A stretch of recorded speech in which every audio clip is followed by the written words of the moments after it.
Hello friends, welcome to Megna tutorial YouTube channel. ఈరోజు ఈ వీడియోలో ఇండియన్ పాలిటిక్స్ సంబంధించి most important and most repeated క్వశ్చన్స్ని అయితే ఎక్స్ప్లెయిన్ చేస్తున్నాను ఇంగ్లీష్ అండ్ తెలుగు లాంగ్వేజెస్లో. ఈ క్వశ్చన్స్ అన్ని ప్రీవియస్ ఇయర్ ఎగ్జామ్ పేపర్స్లో అడిగినటువంటి క్వశ్చన్. ఇవే క్వశ్చన్స్ ఇంతకు ముందు జరిగే ఎగ్జామ్స్లో కూడా రావడానికి అయితే ఛాన్స్ అయితే ఉంది. ఇవి రిపీటెడ్ అయినటువంటి క్వశ్చన్స్ అనమాట. First question, who is the Guardian of Indian constitution? భారత రాజ్యాంగానికి సంరక్షకుడు ఎవరు? దీన్ని యూపీఎస్సీ, ఎస్ఎస్సీ, సిజిఎల్, గ్రూప్ 1 ఎగ్జామ్లో అయితే అడిగారు అండ్ రిపీట్ అయినటువంటి క్వశ్చన్స్ కూడా. ఆప్షన్స్ చూస్తే president, parliament, supreme court, prime minister. So ఈ క్వశ్చన్కి కరెక్ట్ ఆన్సర్ వచ్చేసి ఆప్షన్ సి, సుప్రీంకోర్ట్. ఈ సుప్రీంకోర్ట్ ఇండియా కాన్స్టిట్యూషన్ని త్రూ ద జ్యుడిషియల్ రివ్యూ ద్వారా సంరక్షిస్తుంది.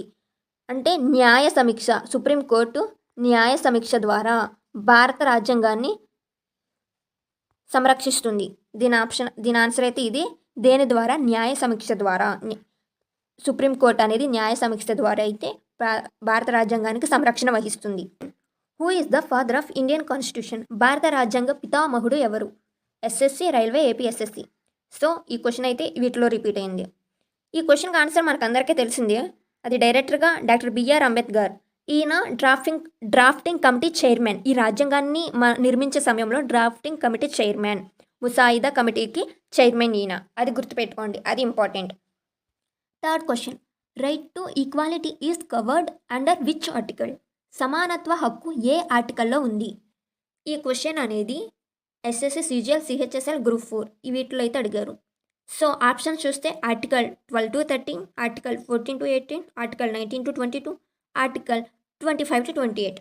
సో కరెక్ట్ ఆన్సర్ వచ్చేసి option B, article 14 to 18 is the correct answer. Right to equality covered under article 14 and 18. అంటే దీంట్లో సమానత్వం మరియు అంటరానితనం అనేది అయితే చూసిస్తుంది. చట్టం ముందు అందరూ ఈక్వల్ అనైతే ఈ చట్టం చెప్తుంది. అబోలిషన్ అండ్ అన్టచబిలిటీ, ఈ అంటరానితనం, సమానత్వం, చట్టం ముందు అందరూ ఒకటే అని అయితే ఈ ఆర్టికల్ అయితే చెప్తుంది. Fourth question, who is the constitutional head of India? భారతదేశానికి రాజ్యాంగ అధ్యక్షుడు ఎవరు? సో ఈ క్వశ్చన్కి ఆప్షన్స్ చూస్తే prime minister, president, chief justice, vice president. So the correct answer is option B, president. So president is the nominal of Indian constitution. So ఈయనేంటి నామమాత్ర కార్యకర్తని నిర్వహిస్తారు రాష్ట్రపతి. Fifth question, who is the real executive of India? భారతదేశానికి వాస్తవ కార్యనిర్వాహకుడు ఎవరు? So real executive ఎవరు అనే మన భారతదేశానికి ఆప్షన్స్ చూస్తే president, governor, prime minister and speaker. So మనకి నిజంగా కార్యనిర్వాహకుడు ఎవరు అంటే prime minister. Option C is the correct option. ప్రధానమంత్రి మన రియల్ ఎగ్జిక్యూటివ్గా వర్క్ చేస్తారు మన ఇండియాకి. Number 6, election commission of India is mentioned in which article? భారత ఎన్నికల కమిషన్ ఏ ఆర్టికల్లో ఉంది? సో ఈ క్వశ్చన్ యూపీఎస్సీ అండ్ ఎస్ఎస్సీలో అయితే అడిగారు. ఆప్షన్స్ చూస్తే ఆర్టికల్ 320, 324, 356, 368. సో ఇక్కడ నేను ఆన్సర్ ఇచ్చేసాను 322. గుర్తుపెట్టుకోండి, ఇది చాలా ఎగ్జామ్లో అయితే వచ్చింది. ఈ ఆర్టికల్లో ఉన్న ప్రక్రియను ఫాలో అయ్యి మన భారతదేశంలో అయితే ఎన్నికలు ఏ విధంగా జరగాలనేవి అయితే నిర్దేశిస్తుంది ఈ ఆర్టికల్. ఈ ఆర్టికల్ని బట్టి మన భారతదేశంలో ఎన్నికలు అయితే జరుగుతాయి. Number 7, money bill can be introduced only in which house? Money bill ఎక్కడ మాత్రమే ప్రవేశపెట్టాలి? దీనికి ఆప్షన్ చూస్తే Rajya Sabha, Lok Sabha, joint sessions, state assembly. So దీని కరెక్ట్ ఆన్సర్ వచ్చేసి లోక్సభ. ఓన్లీ లోక్సభలో మాత్రమే మనీ బిల్ గురించి అయితే మాట్లాడాలి. ఇక్కడ మాత్రమే బిల్ అనేది ప్రవేశపెట్టాలి. ఇక్కడ నుండి ప్రజలకైనా కానీ ఆ లోక్సభలో నుండి మాట్లాడి ఆ బిల్లుల వివరణ గురించి ప్రజలకు సమాచారాన్ని అయితే ఇవ్వాలి. Question number 8, president rule is imposed under which article? రాష్ట్రపతి పాలన ఏ ఆర్టికల్లో ఉంటుంది? ఫస్ట్ ఆఫ్ ఆల్ ఈ ఆర్టికల్ గురించి మాట్లాడాలంటే ఇప్పుడు మన స్టేట్ గవర్నమెంట్ ప్రజెంట్ ఏపీ కానీ టీఎస్ కానీ తీసుకుంటే దీంట్లో ఉన్నటువంటి ఏదైనా సమస్యను ఈ రాష్ట్ర ప్రభుత్వం అనేది దాన్ని సరిచేయలేకపోయింది, దానికి తగ్గ సరైన నిర్వహించలేకపోయింది రాష్ట్ర ప్రభుత్వం అంటే ఆ సమస్యను ప్రెసిడెంట్ దృష్టికి అయితే తీసుకువెళ్తుంది అనమాట రాష్ట్ర ప్రభుత్వం. అప్పుడు ప్రెసిడెంట్ అనేవాడు ఈ సమస్యను తను సాల్వ్ చేస్తాడు. ఇది ఏ ఆర్టికల్లో ఉంటుంది అని అంటే కరెక్ట్ ఆన్సర్ వచ్చేసి ఆప్షన్ బి, 356. సో దేనికి క్లియర్గా చెప్పాలంటే రాష్ట్రంలో రాజ్యాంగ వైఫల్యం అనేది జరిగినప్పుడు. సో స్టేట్ ఎమర్జెన్సీ అని కూడా యూస్ చేయొచ్చు. స్టేట్ ఎమర్జెన్సీ అన్నా కానీ ప్రెసిడెంట్ రూల్ ఇంపోజ్డ్ అన్నా కానీ ఆర్టికల్ 356 సో గుర్తుపెట్టుకోండి, నేను ప్రతిదానికి క్లియర్గా ఎక్స్ప్లెనేషన్ ఇస్తున్నానని అనుకుంటున్నా. గుర్తుపెట్టుకోండి, ఇవి బాగా రిపీట్ అయినటువంటి questions. Question number 9. Fundamental duties were added by which amendment? మౌలిక కర్తవ్యాలు ఏ సవరణ ద్వారా చేర్చబడ్డాయి? సో సవరణలు అంటే ఇంగ్లీష్లో అమెండ్మెంట్స్. మౌలిక కర్తవ్యాలు అనేది ఏ సవరణ ద్వారా చేర్చబడ్డాయి? ఇది important question. So correct answer వచ్చేసి ఆప్షన్ ఏ. సో నేను అన్ని ఆప్షన్స్ చదవట్లేదు, ఎక్కువ టైం తీసుకుంటుందని. So option A is the correct answer. 42 amendment, 42వ సవరణ. దీనిని మినీ కాన్స్టిట్యూషన్ అని కూడా పిలుస్తారు. దీనిని మినీ కాన్స్టిట్యూషన్ అని కూడా పిలుస్తారు. గుర్తుపెట్టుకోండి 42 అమెండ్మెంట్ని. సో మన భారత రాజ్యాంగంలో ఏముంటాయి? ఆర్టికల్స్ ఉంటాయి, పార్ట్స్ ఉంటాయి, అమెండ్మెంట్స్ కూడా ఉంటాయి. ఈ 3 మిళితమై ఉండేవే భారత రాజ్యాంగం తయారవుతుంది.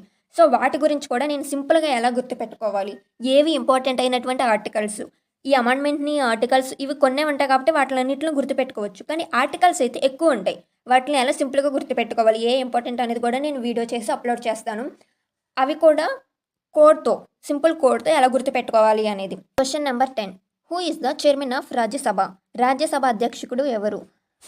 President, prime minister, vice president, speaker. So correct answer వచ్చేసి option C, vice president. Vice president రాజ్యసభకి చైర్మన్గా వ్యవహరిస్తారు. 11th question. Which part of Indian constitution deals with fundamental rights? భారత రాజ్యాంగంలో మౌలిక హక్కులు ఏ భాగంలో ఉన్నాయి? Options part 2, part 3, part 4, part 5. So correct answer వచ్చేసి option B, part 3. Part 3 consist of Indian constitution fundamental rights, part 3. 12th question. Which article abolishes untouchability? So ఇంతకుముందు మనం చూసాం కదా సమానత్వం గురించి క్వశ్చన్. అంటరానితనాన్ని రద్దు చేసిన ఆర్టికల్ ఏది? The correct answer is article 17. ఈ ఆర్టికల్ అనేది అంటరానితనాన్ని మరియు అన్టచబిలిటీని అయితే రద్దు చేసినటువంటి చట్టం. దీన్నే ఈక్వాలిటీ చట్టం అని కూడా పిలుస్తారు. సమానత్వ చట్టం హక్కు ఏ ఆర్టికల్లో ఉంది అంటే ఆర్టికల్ 7. సో గుర్తుపెట్టుకోండి, రిపీట్ అవుతున్నటువంటి క్వశ్చన్ ఇది. 13. Right to constitutional remedies to mentioned in which articles? రాజ్యాంగ పరిహార హక్కు ఏ ఆర్టికల్లో ఉంది? So the correct answer is article 32. అంటే దీని అర్థం ఏంటి అంటే, ఇప్పుడు ఎవరైనా కానీ మౌలిక రాజ్యాంగంలో ఉన్నటువంటి హక్కులను ఉల్లంఘిస్తుంటే అది తప్పు అని మనం నిర్ధారించడానికి సుప్రీంకోర్టుని మనం ఆశ్రయించవచ్చు. ఏ ఆర్టికల్ ఆధారంగా అంటే ఆర్టికల్ 32 ఆధారంగా మనమైతే సుప్రీంకోర్టుని ఆశ్రయించవచ్చు. Question number 14. Who appoints the governor of state? రాష్ట్ర గవర్నర్ను ఎవరు నియమిస్తారు? ఇది చాలా ఇంపార్టెంట్ క్వశ్చన్. సో ఆప్షన్స్ చూస్తే, సో డైరెక్ట్గా నేను ఆన్సర్ చెప్తున్నాను. President, option C president. రాష్ట్ర గవర్నర్ను ప్రెసిడెంట్ అయితే నిర్ణయిస్తారు. Minimum age to become president of India is? So భారత రాష్ట్రపతి కావడానికి కనీస వయసు ఎంత? సో ప్రతిదానికి మన వయసును బట్టి చూస్తారు కదా, మనం భారతదేశ రాజ్యాంగం చట్టం ప్రకారం ఓటేయడానికి 18 సంవత్సరాలు ఉండాలని. సో ఇలా ఒక్కొక్క దానికి ఒక్కొక్క వయసు ఉన్న ప్రకారం రాష్ట్రపతి కావడానికి కూడా ఒక వయసు అయినది అయితే నిర్ణయించింది భారత రాజ్యాంగం. ఆ చట్టం ప్రకారం రాష్ట్రపతికి వయసు ఎంత ఉండాలంటే మినిమం స్టార్టింగ్ వయసు ఎంత, మ్యాక్సిమం సో 80+ అయినా ఉండొచ్చు. మినిమం అయితే ఎంత ఉండాలంటే 35 సంవత్సరాలు. 35 సంవత్సరాలు ఉంటే రాష్ట్రపతి అవ్వడానికైతే అర్హత కలిగి ఉంటారు. నెంబర్ 16.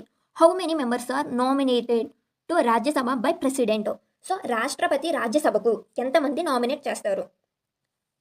సో ఆన్సర్ వచ్చేసి 12 మెంబర్స్. వీళ్ళు ఎవరెవరు అంటే, సో ఆర్ట్స్కి సంబంధించిన వాళ్ళు, లిటరేచర్కి సంబంధించిన వాళ్ళు, సోషల్ సర్వీసెస్కి సంబంధించిన వాళ్ళు, అండ్ సైన్స్ అండ్ టెక్నాలజీకి సంబంధించినటువంటి అభ్యర్థులు ఎవరైతే ఉంటారో ఇటువంటి అభ్యర్థులు 12 మంది కలిసి నామినేట్ చేస్తారనమాట. సో గుర్తుపెట్టుకోండి, ఆర్ట్, లిటరేచర్, సోషల్ ఫీల్డ్కి సంబంధించిన వాళ్ళు, సైన్స్ ఫీల్డ్కి సంబంధించిన వాళ్ళు, కళలు, సాహిత్యానికి సంబంధించిన వాళ్ళు. సో ఈ రంగాలకు సంబంధించిన వాళ్ళైతే రాష్ట్రపతి రాజ్యసభకు నామినేట్ అయితే చేస్తారు. వాళ్ళు ఎంతమంది? 12 మంది. Who presides over the joint sitting of parliament సంయుక్త సమావేశానికి అధ్యక్షత వహించేది ఎవరు? సో ఇది చాలా ఇంపార్టెంట్ క్వశ్చన్. సో దీనికి ఆన్సర్ వచ్చేసి option D, speaker of Lok Sabha. So speaker of Lok Sabha ఎవరైతే ఉంటారో ఆ వ్యక్తి పార్లమెంట్ సంయుక్త సమావేశానికి అధ్యక్షత అయితే వహిస్తారు. పార్లమెంట్ అయితే గుర్తుపెట్టుకోండి. Which body can declare a law unconstitutional? ఏ సంస్థ ఒక చట్టాన్ని రాజ్యాంగ విరుద్ధమని ప్రకటించగలదు? సో ఏ సంస్థకి ఈ చట్టం రాంగ్ అని నిరూపించగలిగినటువంటి శక్తి ఉంది? సో ఆన్సర్ వచ్చేసి సుప్రీంకోర్టు. ఓన్లీ జ్యుడిషియల్ లాస్కి మాత్రమే ఈ చట్టం తప్పు, ఇది చట్ట ఉల్లంఘనకి విరుద్ధం, ఈ చట్టాన్ని మేము అంగీకరించడం లేదు, ఇది కొట్టివేస్తున్నాం అన్న చేయగలిగినటువంటి డిక్లరేషన్ చేయగలిగిన పవర్ కలిగింది ఏదైనా ఉందంటే సుప్రీంకోర్టు, మన భారత చట్టం ప్రకారం. Which amendment reduced voting age from 21 to 18 years? Vote వయసును 21 నుండి 18కి తగ్గించిన సవరణ ఏది? సో ఈ క్వశ్చన్కి answer option C 61th amendment 61వ సవరణ అనేది ఓటు వేయడానికి 21 సంవత్సరాలు రావాల్సిన అవసరం లేదు, 18 సంవత్సరాలు ఉంటే సరిపోతుంది అని నిర్ధారించినటువంటి సవరణ ఈ 61వ సవరణ. దీన్ని ఏ సంవత్సరం అమల్లోకి తీసుకొచ్చారంటే 1989వ సంవత్సరంలో అయితే అమల్లోకి తీసుకొచ్చారు. సో ఇంపార్టెంట్ ఈ ఇయర్ని అయితే ఈ సంవత్సరాన్ని అయితే గుర్తుపెట్టుకోండి 1989. Directive principles of state policy are mentioned in which part of the constitution. రాష్ట్ర విధాన మార్గదర్శక సూత్రాలు ఏ భాగంలో ఉన్నాయి? సో పార్ట్స్ అంటే ఏంటి? భాగాలు. రాజ్యాంగంలో ఉన్నటువంటి పార్ట్స్ ఏ భాగం అనేది అడుగుతున్నారు, అది డైరెక్టివ్ ప్రిన్సిపల్స్. సో మార్గదర్శక సూత్రాలు, రాష్ట్ర పరిపాలన మార్గదర్శక సూత్రాలు అయితే. సో ఆప్షన్స్ చూస్తే the correct answer is option D part 4 4వ భాగంకి అయితే సంబంధించింది ఈ రాష్ట్ర పరిపాలన. దీన్ని ఆధారంగా చేసుకుని DPSP states of governance. So రాజ్యాంగంలో ప్రభుత్వ పాలన అనేది ఈ భాగంలో ఉన్నటువంటి చట్టాన్ని ఆధారం చేసుకుని రాష్ట్రంలో ప్రతి రాష్ట్రంలో పరిపాలన అనేది అయితే జరుగుతుంది.